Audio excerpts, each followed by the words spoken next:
Hello everyone, welcome to Field Notes, an exploration of functional medicine. I'm Rob Downey, a family practice MD and Institute for Functional Medicine certified practitioner. I'm coming to you from Seaworthy Functional Medicine in Homer, Alaska. Seaworthy exists to help people overcome their health challenges and be fully vital. Today we have the privilege to have with us Dr. Sandra Scheinbaum, who heads up the Functional Medicine Coaching Academy. Thanks for being with us today, Sandy. Thank you. It is a pleasure and an honor to be with you. Wonderful.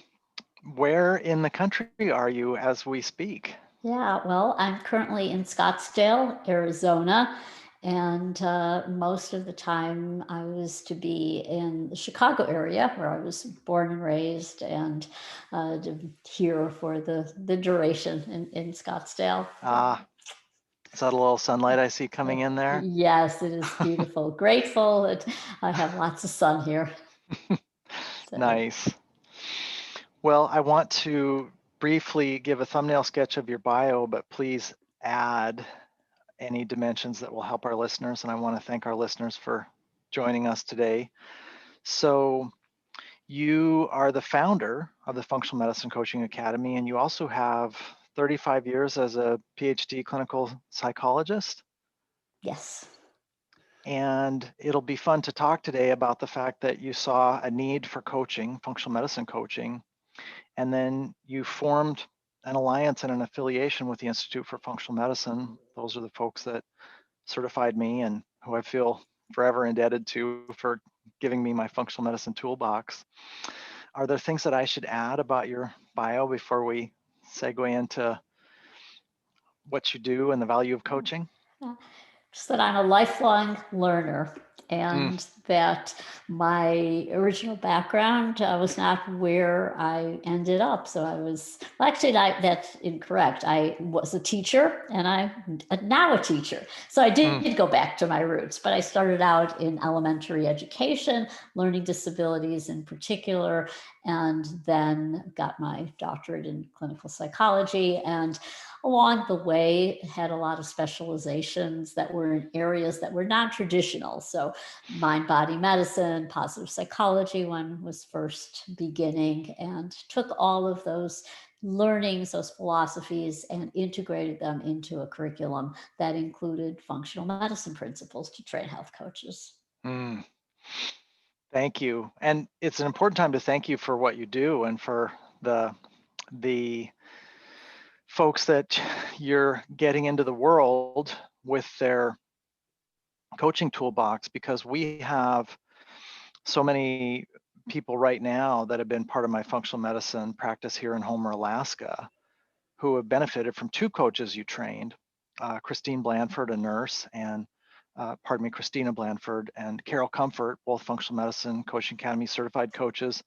And so I was learning coaching principles with them as they underwent training, as we launched our clinic. And it's certainly made me a better doctor. And then the intuitive dimensions of what coaching could add have been amplified 100-fold in terms of what I actually see in practice. And I sent you that link to the interview with Carol Comfort. So I just got to have a lot of fun talking with her the other day about how it feels to her to be a number of years into it now. But why don't we talk about what was the genesis for you of the need for this component? Because this is an emerging component in healthcare. Don't you think that's accurate? This is part of where healthcare really needs to go. Absolutely. And it is exploding, and it's because it is a model that we know works. There's tons and tons of research that shows how effective coaching is. And functional medicine doctors are really wonderful and well trained, but we don't have enough.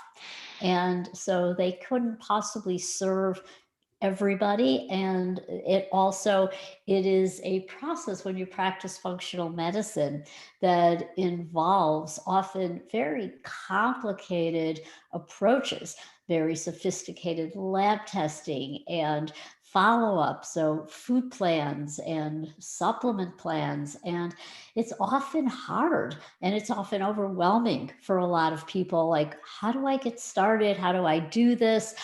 And so that can be overwhelming. There could be a lot of obstacles getting in the way.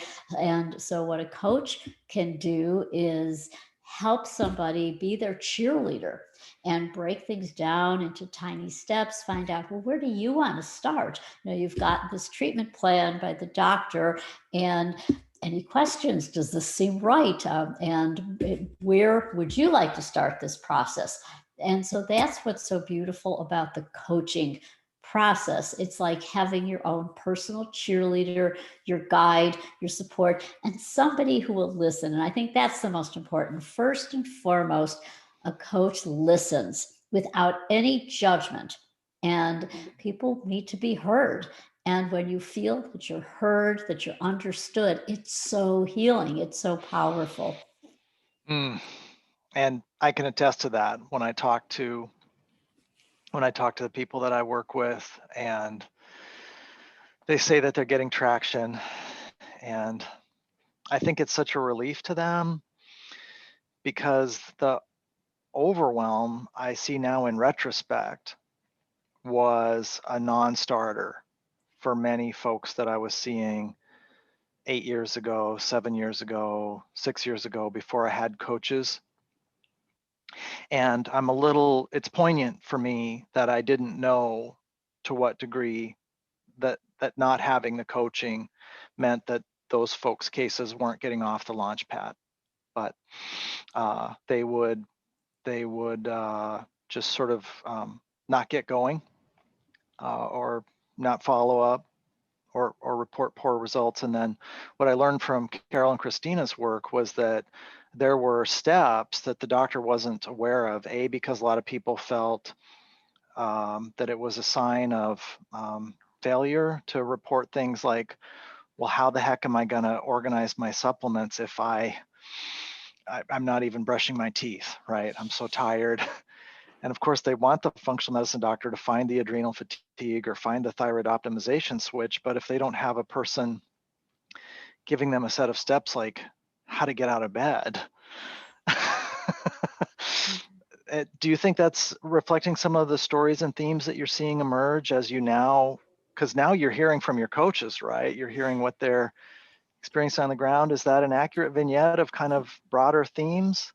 Very much so. And there's also a lot of documented research that people going to their doctor may underreport. So if they're asked to talk about what they've eaten or perhaps fill out a questionnaire, well, they may not mention, out of shame, out of embarrassment. Maybe they think the doctor will be mad at them. They see the doctor as the authority figure and may be reticent to talk about, oh, that half a pint of ice cream that they had a few nights ago. And with a coach, they feel that this person is 100% like going to be non-judgmental, because they're not the expert. And so they're not the ones say, just do it. And so that is something that we're seeing a lot of our coaches will report that. And also that a coach will help somebody break this recommendation down into such a tiny step that it guarantees success. So if they've been told to start an exercise plan, and it's just going and checking out, making sure that you have running shoes, for example, or having getting that first step, no matter how tiny it might be. And it's always with that individual in charge. They make the decision of what's going to be right, how they're going to start, when they're going to start. Yet the other thing a coach does is builds in accountability. How would you like me to follow up with you? How often do you want to meet? And how can I help you by holding you accountable? Are you good with that? And so it's asking the right questions and holding that person accountable. And then that helps to make sure that they'll be successful and they meet their goal. The other thing that they do is a strong emotional component, really celebrating those wins. So again, no matter how small, celebrating with that individual, and also there to support them emotionally. So coaches are not therapists. They help people with emotional support, provide that crucially. And sometimes, especially now that we're seeing so many people are afraid, they are often very sad, they're depressed, they're lonely, they're missing what was their many aspects of their former lives that were social and the sources of joy for them.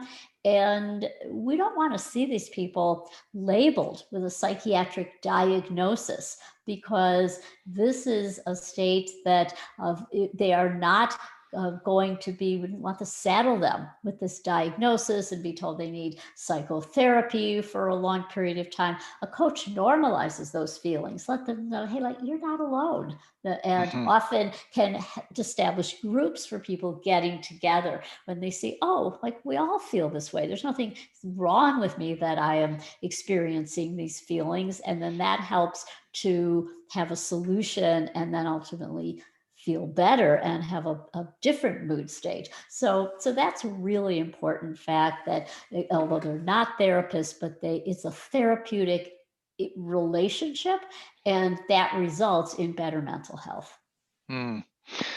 So much important that you're invoking, and I'm thinking as you share this with our audience that so much of it is a convergence of science and intuitively what many of us know from our own lives or what we've seen from mentors or people who care about us. I think about when I was playing Pee Wee baseball. I remember how it felt for my coach to say that I had fielded the ball properly, right? Just that sort of moment in time of feeling like, okay, I'm on my way of becoming better at this or becoming competent at it. And it makes so much sense also that people, these need to be safe spaces, where safe emotional spaces, so that it, I would say it's far more prevalent until a person is a functional medicine coach or a leader like yourself or a functional medicine doctor. Now it's very obvious to me how much people are carrying around. I could, I should, I would, I didn't, this won't get better because.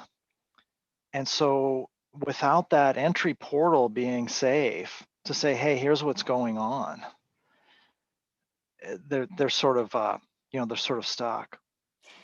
Absolutely. And so safety is such a good word to point out, that you feel safe, you feel that this is a safe space where you won't be judged, to feel like you are not alone, that this is that you're not crazy, or you don't have to think, well, I shouldn't be feeling this way. To acknowledge when you have uncomfortable feelings, this is something that it's almost universal. It is universal. We all Mm-hmm. experience that. And then having the perspective that knowing that you didn't always feel this way and you won't always feel this way. And coaches bring hope, they bring compassion. And that's something that is, again, contributing to healing. And it's emotional healing as well as it's physical healing. So, and that's part of the power of the coach, and doctors can learn this as well. So we have many of our students who are physicians, they are nurses, they are not leaving their current profession, they're just adding the coach approach. Mm-hmm. Mm. Yeah, yeah, I can definitely see why they would do that. I was a little jealous when our two were getting trained. I felt like, oh, this curriculum is so cool. I want to be doing this. And Carol and Christina were both really comfortable saying to me what they were learning and what my assumptions were about coaching, because I bought in on the front end, but it was one thing to to go past the tipping point of knowing that this was an important part of the practice. But then that next dimension of then learning about coaching and deploying it definitely made me a better doctor. And I think that it deepened my compassion. So that's another I think it's a good sign if somebody's working with a functional medicine medical provider and or coach. It's just a good sign in the practice if those two entities are sort of collaborating or facilitating one another. It's a One thing, wonderful model. one thing I flashed on while you were talking is that because there's accountability, I think it does illuminate another really important dimension, which is that then this trust morphs into a next step, which is then there's the safety also to say, okay, so there was the plan to start walking or getting the running shoes, but it hasn't happened.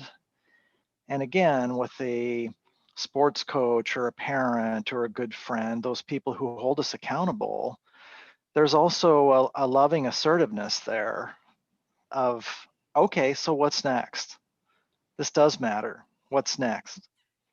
And that's important too. They go together, I think. Absolutely, that is so true. And it also is that plans can be changed, and allowing working with a coach to have the discussion of, well, maybe you're on the wrong, maybe this isn't working. So maybe if you're not getting those running shoes, or maybe just the thought of going out in the morning for a jog, it's not it for you.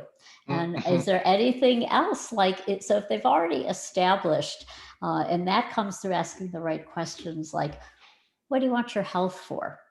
And Mm-hmm. then how would you like to start today? But maybe they might have said, well, I'm going to go out and run, but maybe that's not really what brings them joy. So is there any type of exercise or movement that you remember lovingly that you used to love to do? You brought you joy.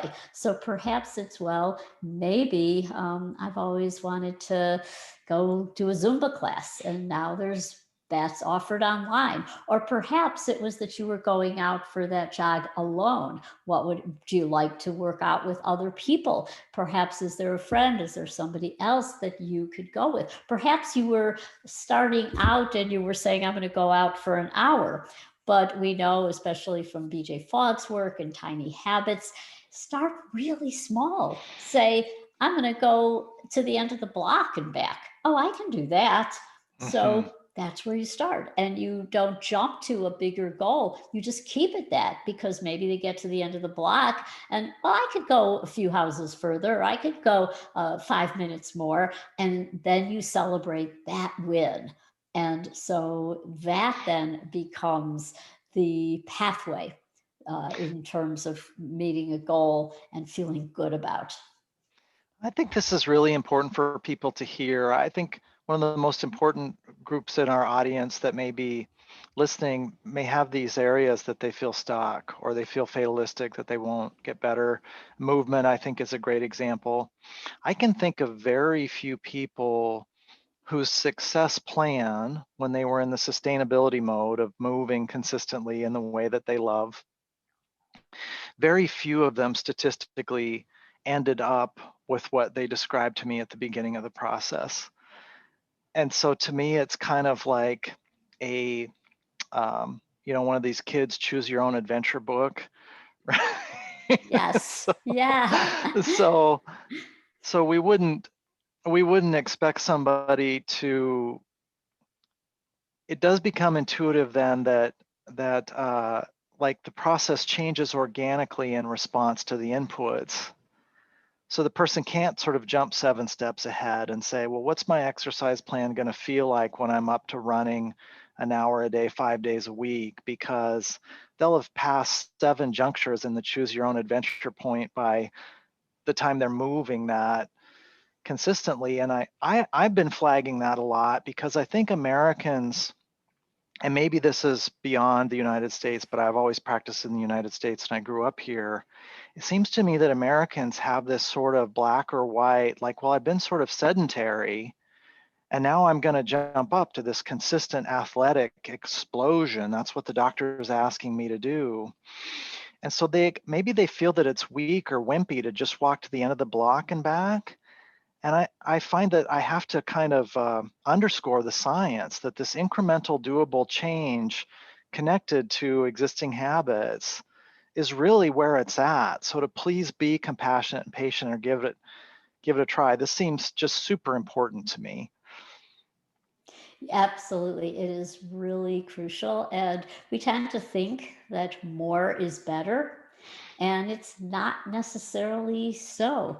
And there's a lot of research, as you know, about doing less, and it's actually more effective with exercises. I remember years ago, I had to get on the treadmill, and it was 5 miles or an hour. And if I didn't do it, then I would berate myself and think, well, maybe I'll do double the next day.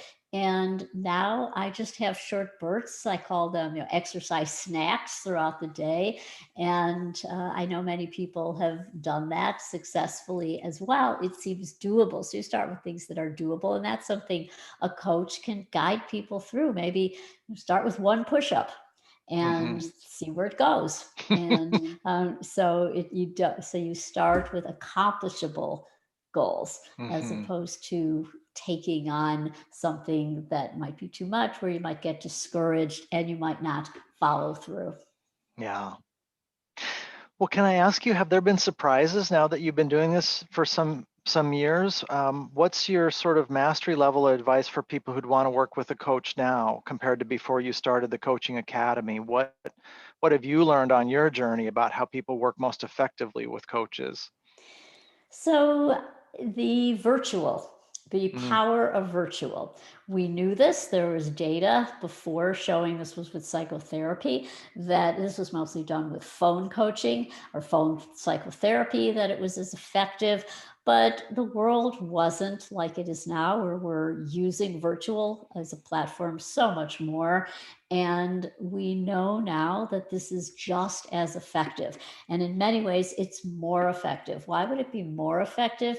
Because people are able to get to the session. They don't have to get stuck in traffic. If the weather is bad, they can show up and they can squeeze it into their day a lot easier. And so it's doable.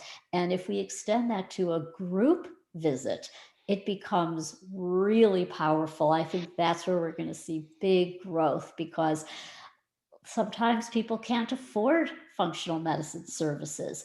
And so they might be able to afford a group. And that's where change is really, really going to take place, because again, it's people in the group feeling like they're not alone. They can see others who, perhaps you have type 2 diabetes, and you get into a group with people who are working together, making these small changes. They can learn from one another. And one of the things that's most healing, and a coach can facilitate this, is where a group member starts to support another group member.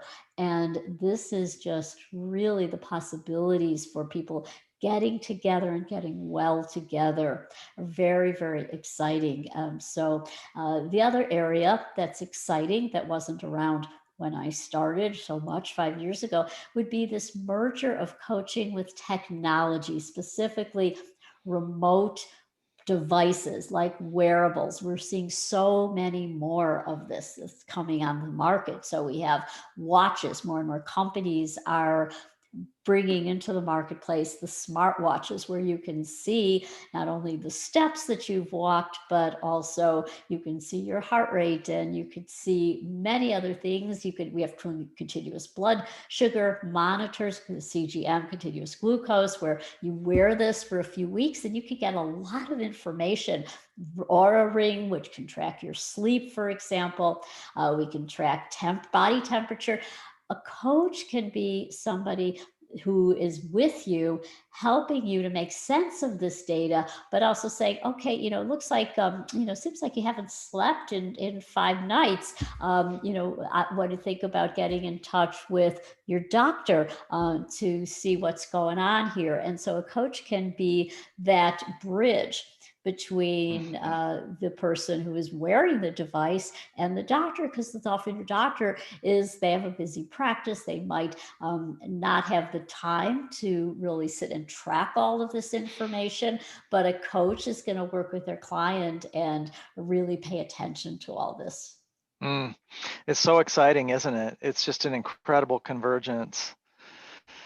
of, as you said, the ability to work remotely, the ability for people to collect data in real time, as opposed to going to a medical setting to get the data, and then coaches as facilitators who augment and amplify and illuminate these dimensions of what's happening in real time so that people can make sense of it, accelerate their progress. It's really good news. Yeah, exactly. So someone could eat something and they could measure it. It could be in real time. So Mhm. they can say, well, let's see, let's see what you wear this, on your arm, the continuous blood sugar monitor, for example. Well, let's see what it says. And oh, what do you think about that? Could you see, or it might not even be what you eaten. It could be a stressful event.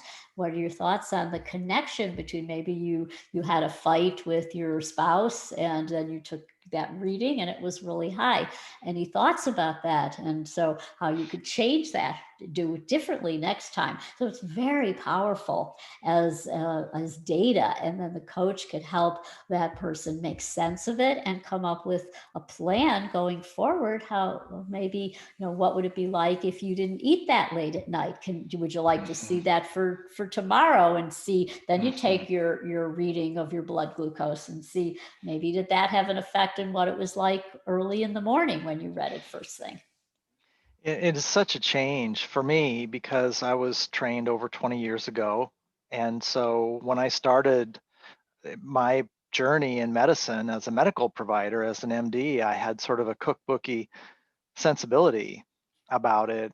And 14 years of functional medicine have made it feel very organic. I often say that cases feel like the person, or the riddles feel like an understanding an ecosystem in nature rather than understanding a machine. There's so much complexity happening. One variable changes and then all the other variables change. And so as you share this today, I think about recent cases I've had, and one trend with folks that have these blood glucose monitors, the Libra blood glucose monitor is the one we've been using, so they can get 14 days worth of data. I often have diagnostic codes that can drive it for them because they've got a fasting blood glucose above 100, or low blood sugar, etc., diabetes, prediabetes, metabolic syndrome. But so many folks had presumed it was their food, and of course there's a component, but they are just blown away when they see their stress responses shown in real time on their blood sugar results. They are just like, no way. And I say, yeah, way. Yes. Yeah. There it is. There it is. You got the letter from the IRS and your blood sugar went up to 170 and then it went down to 62. Yes, we see that all the time. Yeah, I experience that personally as well. And it really is an eye opener, that connection that we And wouldn't know otherwise. I love it then when they say, oh, well, I'm going to talk to my coach Yes. because we were doing that four square breathing, but now I'm going to preempt the next letter from the IRS and set it down and do four square breathing, I get my love blood that. sugar flat, Yeah. and then read the letter. Uh-huh. And I think it's this small incremental change piece again that is is so amazing as people look back when we say, well, look, now your glycosylated hemoglobin's under 5.6 and your blood pressure's been down. You're leaner than when you started. You haven't complained of low energy for 12 months or more. Let's look backwards. There were these series of incremental changes, each of which compounded and facilitated and amplified the next change. And so it wasn't this watershed moment. It wasn't a black and white shift. It was a very organic process. So it's really something. So, yeah. And I think the more people see those changes taking place, and the more they could document to see through their lab changes, through the continuous blood sugar marker changes, and a coach could help point that out, could say, look, this is where you started, and this is where you are now. Hmm. Well, how about some nuts and bolts things, Sandy? Just about, do you recommend that a person work with a coach only? Are there ways to do that? How do they find a coach? Just a few things again, as an expert and a founder of one of the preeminent approaches in the country. What should people know about how to work with a coach, especially if they hear us talking today and say, "Yeah, I want I want to do that. How do I do it?" Yeah, it depends. So this is personalized, as all of functional medicine is.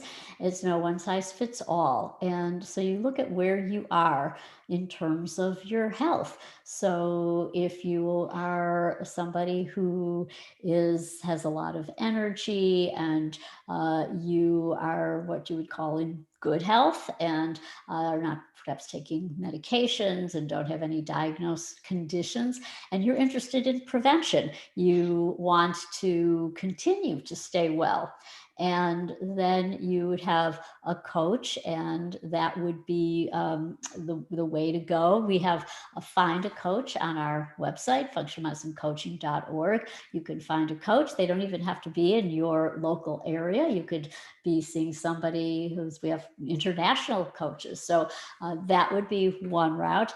If you are somebody who is struggling with a health condition, then you would want to see a functional medicine doctor. And for that, you could go to ifm.org if you're just starting in this process. And many doctors, and I assume that you have are you virtual Hmm. practice? Yeah. So you would seek out functional medicine doctor who can see you virtually. And then often, and you could ask, do they have a health coach in their practice? That would be one of the areas that you would look at to see if they are cutting edge, if they are going to support you in that way. And so if you have a complex medical condition, then you would want to go that route. And then I really am a big believer in the power of collaboration. And so we train our coaches in that. And that would mean that you have people on your team, you gather a team. And so you would have your functional medicine doctor. And this would be a good idea, even if you just, it's for prevention, and perhaps you want to dig deeper into lab tests and getting some specialized lab tests. Then again, you would want to work with a doctor. Doctor has a coach. And perhaps you might also want, or perhaps need, a nutrition consultation, because if you are somebody who perhaps has complicated digestive issues, then having some consultation with a dietitian might be the way to go. If you or a loved one is suffering from what we would say is a more serious mental health condition, if they are severely depressed where they can't get out of bed, or if that's you, then you would want to seek some help from a mental health professional, a psychologist, for example. So I think there's a number of routes to go, but the idea is that you have a team of people who are there to support you. Mm, nice.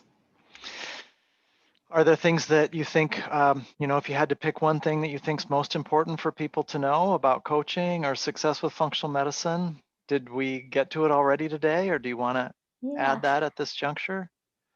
hope is the most important thing. So coaches bring hope to you, they bring compassion, and they really help you have a purpose. Discover what do you want your health for, and learn how to really think about the future that you would like to design, Mm, and starting there and then working backwards. So you imagine it using imagery, and really looking at how you can start today with making small changes to make that future happen for you. And it could be, seeing I want to dance at my grandchild's wedding. I want to be able to get down on the floor and play with my grandkids if I've got rheumatoid arthritis or other conditions that might be getting in the way. And just imagine that anything is possible. So no matter what you have been told, if you've been given a diagnosis and you've been told, well, this is just the way it is, and you're just going to have to adjust and live with it and take the medication for life, and that you can find the answer. And functional medicine does offer that hope. And it is a model that is exploding, and it's needed. We talk about the pandemic within the pandemic. Dr. Jeffrey Bland, who's the father of functional medicine, talks about that. And that means that so many of us are struggling with their overweight. They have chronic health conditions like type 2 diabetes, and don't have to suffer with that. There's remarkable progress being made through functional medicine. So functional medicine is really the answer for the planet. And how do we get it and make it affordable? And that is by having health coaches who are there to serve people. That's just beautiful. Well, you've made a big difference in the lives of the people I've taken care of. So thank you so much for what you do. Thank you for believing in coaches. Yeah, you make it easy. I'll wrap up here. Hope you have a wonderful rest of your day. The same to you. It was an honor to be here and speak to your listeners. Seaworthy exists for people to overcome their health challenges and be fully vital. Please consider subscribing, giving us a 5-star review if we've earned it, and going to our website podcast tab for any questions or comments you'd like to share with us. Thanks.